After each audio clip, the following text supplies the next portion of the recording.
New ইয়র্কে ফখরুল সাহেবের ডাল হলো শিবির নেতা, যে গার্ড দিয়ে নিয়ে গেল ফখরুল সাহেবকে সে হচ্ছে সাবেক শিবিরের নেতা সিলেটের মারুফ হোসেন। অথচ দেখেন বিএনপি কত একটা বড় দল, তাদেরকে কিন্তু ওই জায়গায় পাওয়া যায় নাই তাদের নেতাকে রক্ষা করার লেগে। আরে ভাই এনসিপি জানে মানলাম, এনসিপি আক্তার ভাই অপমানিত হয়েছে, তাদের কোনো লোক নাই, তারা ছোট্ট একটা দল, তাদের লোক সংখ্যা কম। কিন্তু বিএনপি তো বাংলাদেশের ইতিহাসে বৃহত্তম একটা দল। প্রথমে ছিল আওয়ামী লীগ, আওয়ামী লীগের পতনের পর অন্ত বিএনপি, বিএনপির উপরে তো কোনো দল নাই। তাহলে আপনাদের নেতা কর্মীরা তো ওই জায়গায় সবার আগে থাকার কথা আপনার ফখরুল সাহেবকে রিসিভ করার লেগা। এই জায়গার মধ্যে জামাত শিবিরের কর্মীরা কেন আপনাদের ফখরুল সাহেবকে রিসিভ করবো, যাদেরকে আপনারা গত 1-1.5 বছর রক কাটা পার্টি বলে আইছেন, আরো নানান কথা বলেছেন, কতভাবে অপমাননা করে আইছেন, কিন্তু দিন শেষে তারাই আপনাদেরকে রক্ষা করে।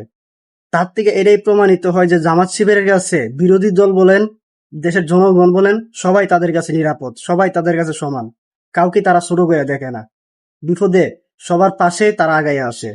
বিএনপি একটা বড় দল মানা যায়, কিন্তু তাদেরকে সময়মতো পাইবেন না। তাদেরকে কোথায় পাইবেন? ট্রেন স্টেশনে, বাস স্ট্যান্ডে, ওই কার পেট্রোল পাম্প দখল করা যায়, কার জমিন দখল করা যায়, এসব কাজে পাইবেন তাদেরকে। সময় মতো তাদেরকে পাইবেন না। যারা ভিডিওটা দেখবেন আপনাদের মতামত কমেন্টে জানাই দেবেন, আর ভিডিওটা শেয়ার করে দিবেন।